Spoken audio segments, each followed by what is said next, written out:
So let's talk about um, how I got here. This is going to be a spoken word piece. Hopefully, it'll work out for some people. Inspired by Henry Rollins, who is probably one of the greatest spoken word artists in the world. I was watching his special last night for about an hour. I got inspired to do my own, like he did. So here it goes. I'm going to touch on a number of subjects: politics, music, just life in general. So hopefully this will work out. The camera, I'm using a new camera, so I never used it before. So hopefully it works out the way I want it to. I hope you can hear everything the way I want it to too. So how did I come, to be here? Be in Boardman, Ohio.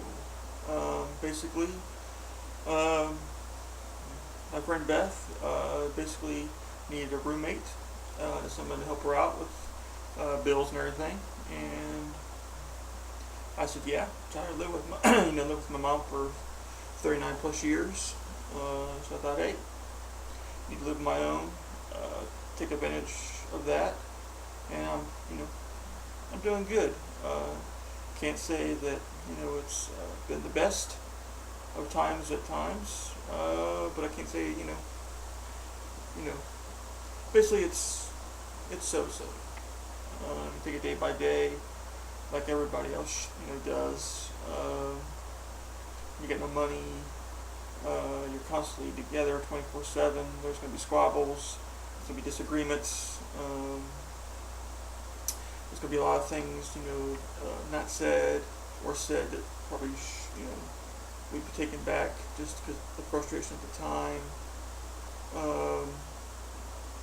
I know people have asked me, do I wish I still lived in Columbus instead of living here? 50% of the time, yeah. 50% of the time, no. I like my independence. I'm getting used to the town. I don't think I'd give all that up just to go back to where I was before. But like I said, you never know what happens. You just take things day by day. Do I miss my friends in Columbus? Some, yeah. Some, no. I probably think that's probably the same way for them too. Hey, glad that fucker's gone. And this damn beard, and, lousy music. So we'll go from there. I didn't plan any of this out, so I'm going to stumble. So please just mind that as I go along. Talk about music, which is basically my life, my whole life, basically. People don't seem to understand that music means everything to me. People take,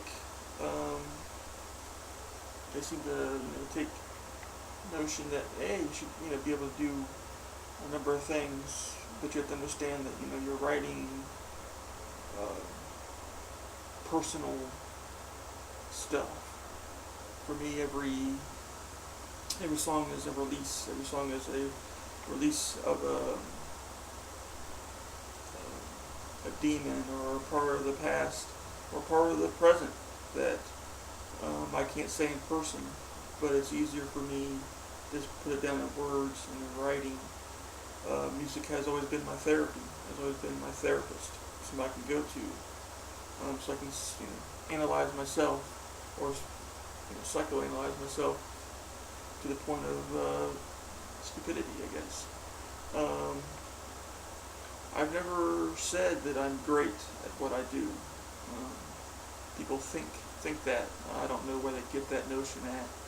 I think an ego in the music business is a terrible thing to have because it limits you to all the other possibilities around you.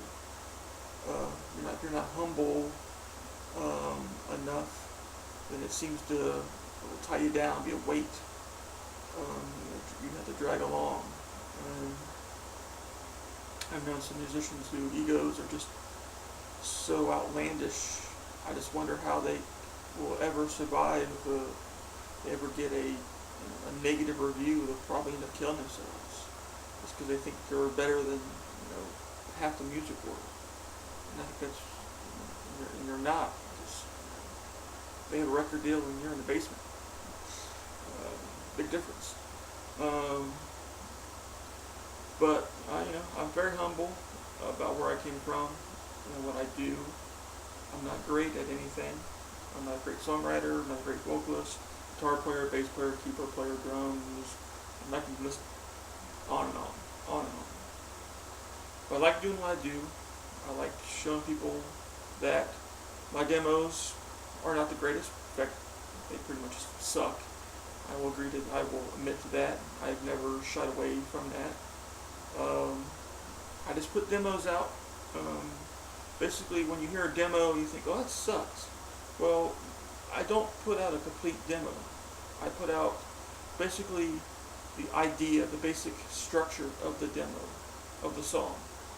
And what you hear on demo is not necessarily what you're going to hear when I go to the studio.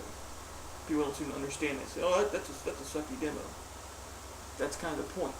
I don't want my demos to be better than the recorded version I do in the studio.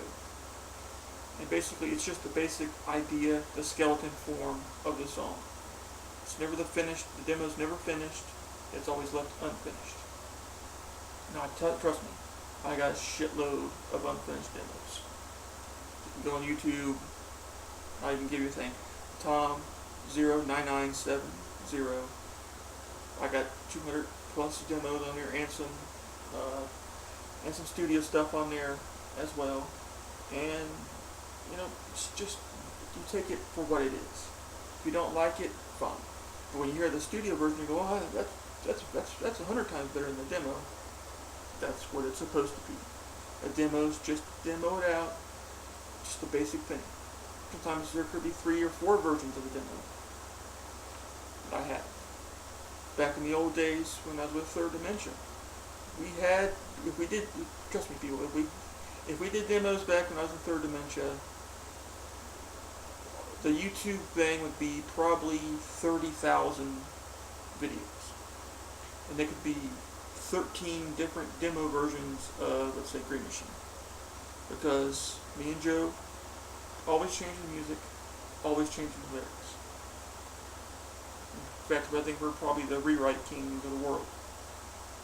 We're never satisfied until we go into the studio. Then that's it. It's final. And sometimes we're like, oh, we could have done that better after you've mixed and mastered the song in the studio. Sometimes we're like, we could have did that better. And you're always improve the song. And always try to do that. I have never did a demo that was the same as when I went to the studio. People just don't understand that. So when you listen to my demos, take it for a grain of salt. Yes, they do suck. Yes, the vocals may be out of tune. Yes, the guitars may be out of time a little bit. But that's the way I want it. Okay? I want people to be surprised when they hear the studio version. Well, that's way different than the demo. The demo sucked. The studio version's freaking awesome. That's the way I want it. That's how I work. That's how I've always worked. I've been doing this since I was 13 years old. I'm not going to change for anybody. If you don't like it, I don't really give a fucking shit. Okay? Because right now, I'm just doing this for me. The record label shit, I'm not worried about that crap anymore. I'm 40 years old. I'm not worried about a record deal. My dreams of what I wanted to accomplish as a musician, have already been accomplished. I did shows, I've recorded songs, I got a CD coming out. I'm pretty much, I only have one more thing I need to accomplish as a musician, and I'm done. Then I've done everything I wanted to do. And that's all. I've been writing this concept record since 1987. It's called Story of a Life. It's got 240 songs. That's right, 240 songs. That's a concept album that Pink Floyd would every progressive band would go, yeah, he's fucking crazy. This guy's fucking crazy. And yeah, maybe I am. But 240 songs I've been writing since 1987 for this one project. That's the only thing that keeps me going as a musician, knowing that I need to record this project. I need to finish this project. And that's what I want to do. Everything else is just a wayside. I got the 8 rock songs that I did from '09 to 012. I want to get them out so people can hear it. And, and I make a little bit of money to record again at Lake House with Rob. That's really all I'm trying to do. Just get enough money so I can do the 240 songs for the story of my life. When will I do that? Your guess is as good as mine. But that's my only goal left as a musician, is to release the story of a life. As for people who say, well, you need to have better goals as a musician. You don't. Music is not about money. To me, it's more about the art itself, the song itself. It's not about how much money I can make off the song. It's about the song, the art, and the process of doing it. I will never be a millionaire at making music. I will never make hundreds of thousands of dollars making music. Hell, I might even make $1,000 at this. But that doesn't stop me. I love writing music. I love writing lyrics. It energizes me. It makes me feel whole. And yes, you say, well, you're taking time away from other people. That's how I like it. I'm a hermit. I'm a recluse. I've been that way since I was 25. It's not going to stop. It's just who I am.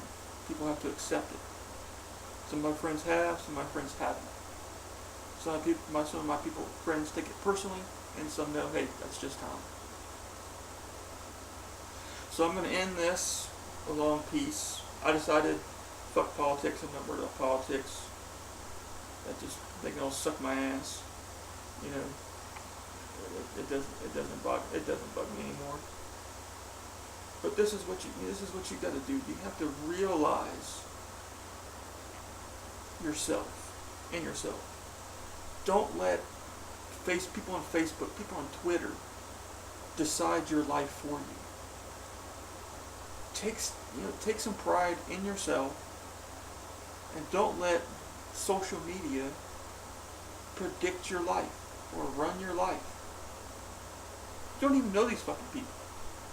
I mean, half these people you probably never ever meet, but you let their opinion shape your life and how you run your life. And I say, guess what? If you don't know these people personally, their opinion doesn't mean a fucking thing. It's just a little girl or some big grown-up guy or some big grown-up girl behind a fucking keyboard thinking their opinion matters to somebody they've never met. And they think they can make people's lives miserable, and it makes their pitiful, miserable lives a little better. That they can criticize somebody they never ever met. That they've only read one post and they think that makes them the king of the world or the queen of the world. So I say this to you all. If you do not know these people, if you've never met them, or if you've never talked to them more than, let's say, 8 or 9 times a day, their opinion should not be worth a grain of fucking salt. Okay, people? Get with it. Stop letting social media run your life. Okay? I thank you all for letting me rumble on like this. I know the camera's been going in and out, so you're going, this guy's been drunk, this guy's a little bit, smoking a little bit or sniffing something, you know what I'm saying? Crazy man. I'm not. I have a shitty camera. So, again, I thank you all for letting me ramble on and waste 15, 20 minutes of your life. And I thank you again, and I wish you all a great week, and I wish you all the much happiness that you all deserve. Thank you. Good night.